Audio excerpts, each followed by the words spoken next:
know, many I don't, but this is very special because Nafu was my student for a year and a half. And to see her grow and develop like this is probably the most rewarding part of being a professor, teacher. But I'm going to pick up, I'll get to her background and everything, but I wanted to pick up on something at the end of the film. So, something you were searching for. The audience doesn't really understand where you come from and why Dylan and freedom so fascinated you. So can you share a little bit about what it was like growing up in a tiny Chinese village? Well, if you know China at all, and especially in the film that I mentioned a little bit about the Chinese human rights film I made, which is before this film, and it's called Hooligan Sparrow. While I was making that film, I followed a human rights activist in China, and naively I thought if I was filming on the streets, I had the rights to do so. But as soon as I started filming, I realized it wasn't that easy. I was followed by secret police, and because of being with the activist and being at the protest, the national security agents had contacted my family, interrogated them, and they eventually interrogated me for 5 hours on what I had been doing. And the only thing I did was filming, and I was not political personally. And that was just one example of how not free I felt. But before I came to the US, there were just many things that you're not encouraged to do. Everybody is expected to conform to the society, to the values, to do the job that you're expected to do, and some of the value system that people believe in is make money, especially for a woman, you don't need much education, find a good husband. So I always felt that I couldn't do the things that I wanted to do, and every step in my life I had to fight to be able to get to that place that I wanted. So when I came to the US, and before I started literature, so I came to the US and I started studying journalism, hoping that I could go back to China one day and write about the social issues, make some social changes. And America is known, at least to me at the time, for the journalistic freedom.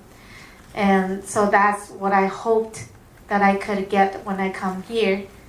Of course, after being here for a few years, things changed too, and I learned every government has its own problem. It's not what you've seen and what it was promoted as. But actually, you started shooting this before you did Hooligan Sparrow, yeah. Right? So she is one of the most entrepreneurial students I've ever had, because we have a 5-week semester break in January, and she had one semester of shooting and editing, and she goes off to Florida and starts shooting this. That summer, she went and shot Hooligan Sparrow, and didn't pick this up for a while. Now, Hooligan Sparrow, I have to take a little sidetrack here, is available on Netflix. And to get you excited about looking at it, it won Best Film at the Human Rights Watch International Film Festival. Nafu was voted the Emerging Filmmaker Award from the International Documentary Association. She won a Polk Award. She won a Peabody Award. She was shortlisted for the Academy Award. And she is now nominated for Outstanding Politics and Government Documentary in the Emmy Awards, and for an editing award. And Hooligan Sparrow was on POV last October. And she was invited to do a TED Talk. So it's so interesting to me to see that she went back after this amazing wave of success to this footage that she shot after being at NYU for 3 months. A year and a half in America, but 3 months.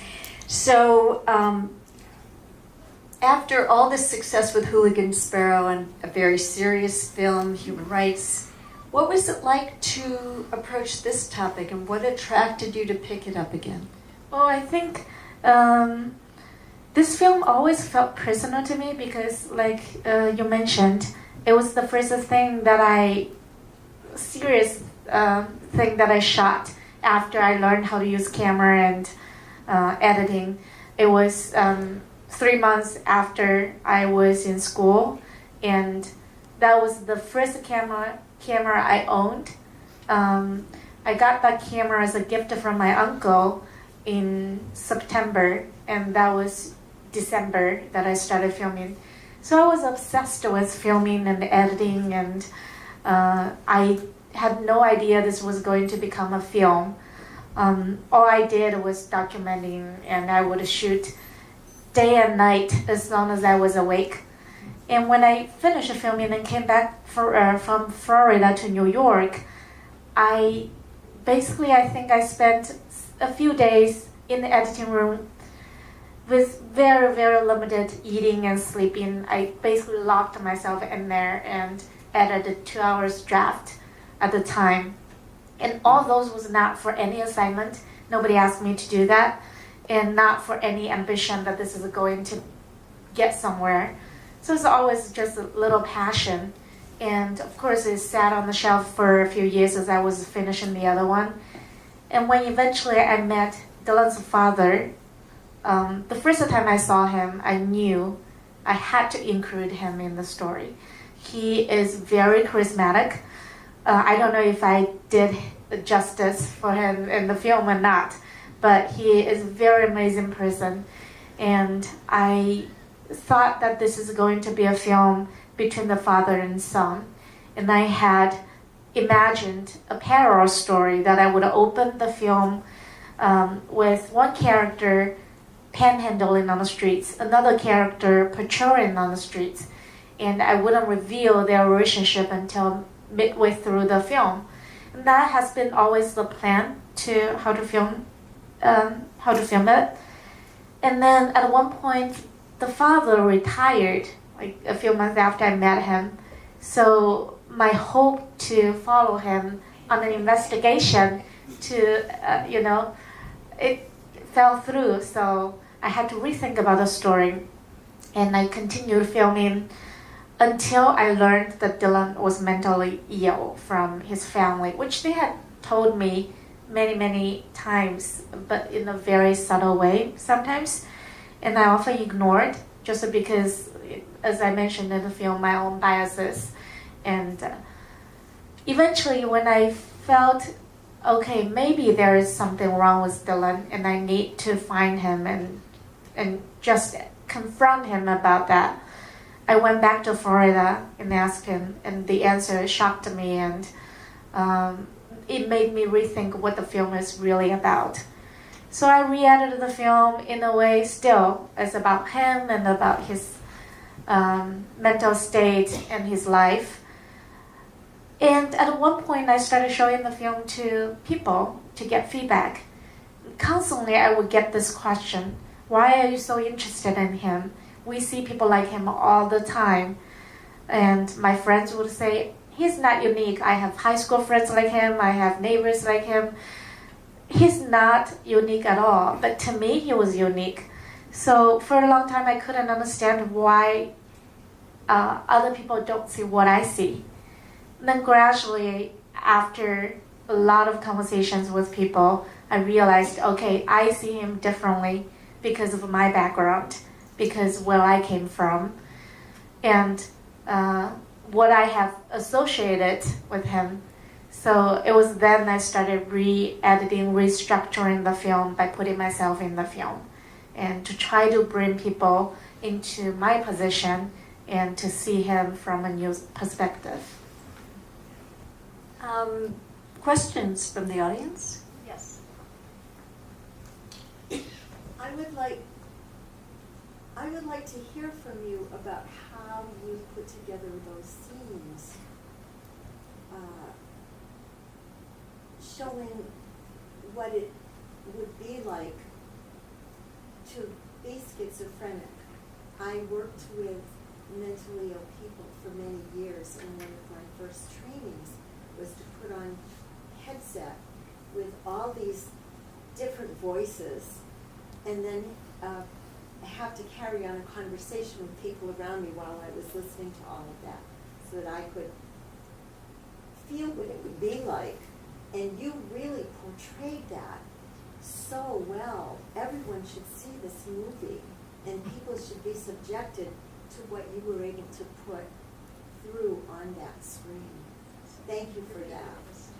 So the question is how I edit those things, and how did you come up with that and then edit it? how did I come up with it and edit it? And she had worked with mentally ill people for many years, and she said the experience was quite true to what she knows about them.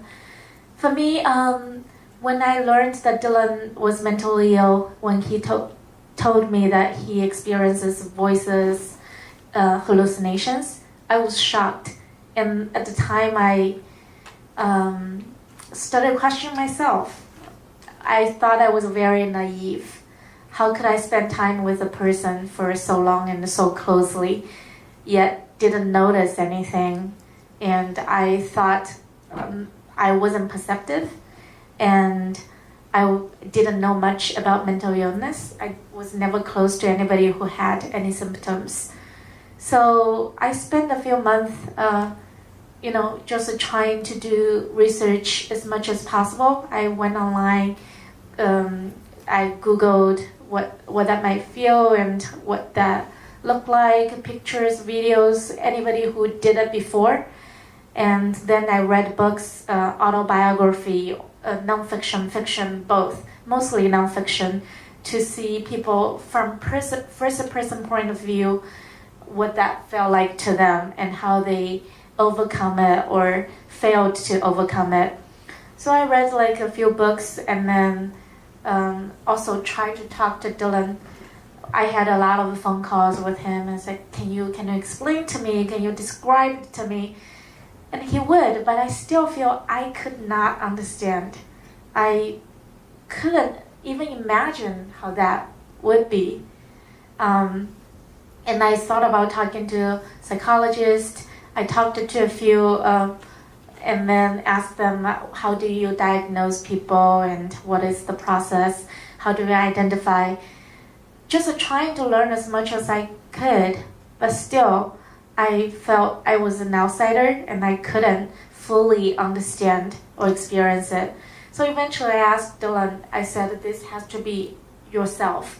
I cannot impose how I feel or how I imagine it on you and your experience. In order for it to be as true as possible, you have to show me. And so the little library scene that he asked his friends to read a paragraph from the book, it was all his idea.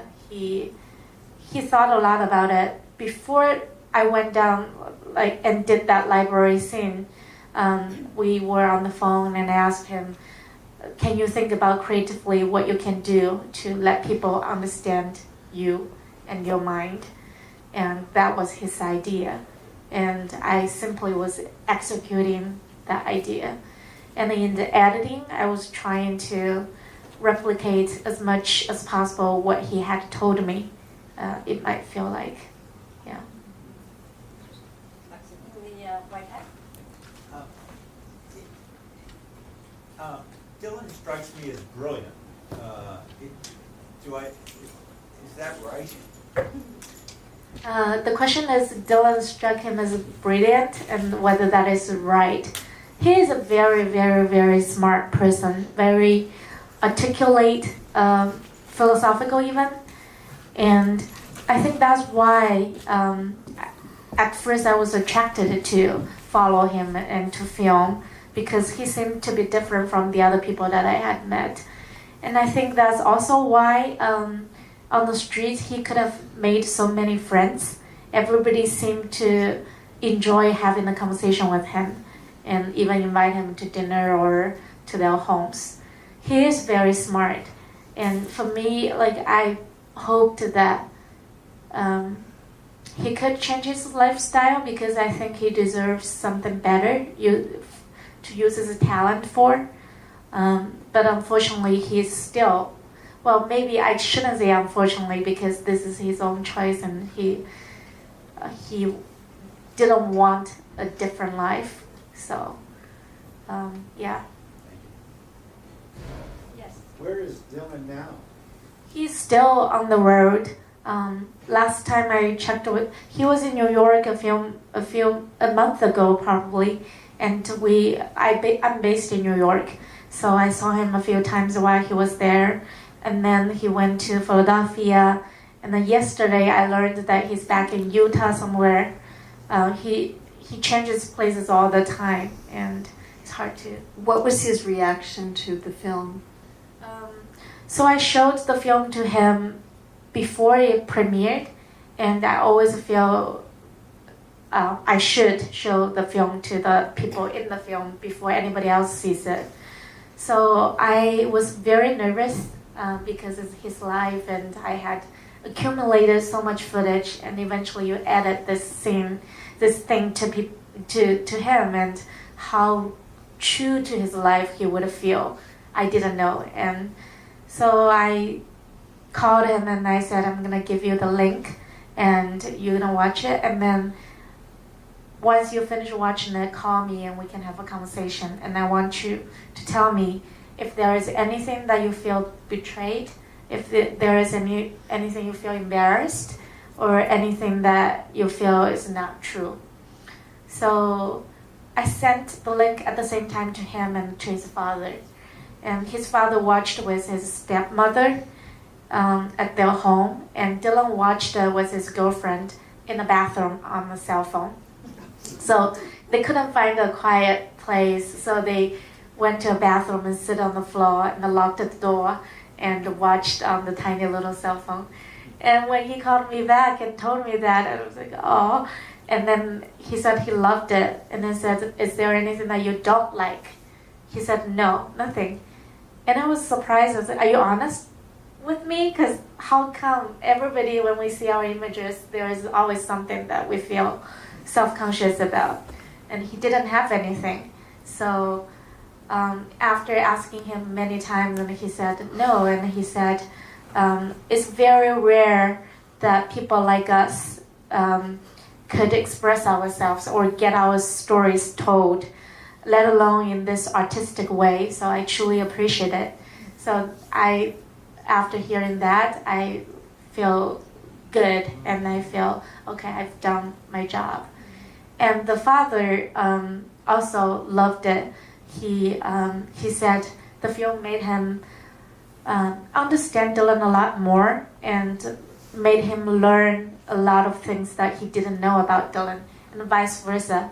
Dylan said that he never knew that his father did those video diaries. He hadn't told his family. So it was the first time through the film that he learned his father had such a bad time and did recordings on himself. So that was good. And the entire family and Dylan and girlfriend all came to the premiere at South by Southwest in March. And that was a nice moment for them to be on stage together and to share the experience with the audience. This is a very different looking film than Hooligan Sparrow, which is a more straightforward documentary verite story. Can you tell me a little bit about what you were exploring and how you wanted to push yourself in this film after having finished Sparrow? I think because of the nature of the film is about mind and perspectives and hallucination and reality and a lot of things that are so abstract, and I try to explore and to represent those feelings. So it pushed me to try to be more experimental in editing, to show, and I struggled how to show people's minds in a documentary, how they think, how they feel about how they feel about things, and how they, how memory works. And I don't feel that I've seen a lot of documentaries that have done that. It's usually fiction films. So I would try to think about the fiction films that I watched, and then watch more, and to see how they did it successfully, and made us see somebody's minds. And to me, I enjoyed it. I really enjoyed the process of trying new things and just experiment. Yeah, and it's a lot of fun to edit that piece, and the dream scene and the hallucination. Yeah. Any other questions? Well, thank you so much for joining us, and thank you. Thank you. Good luck.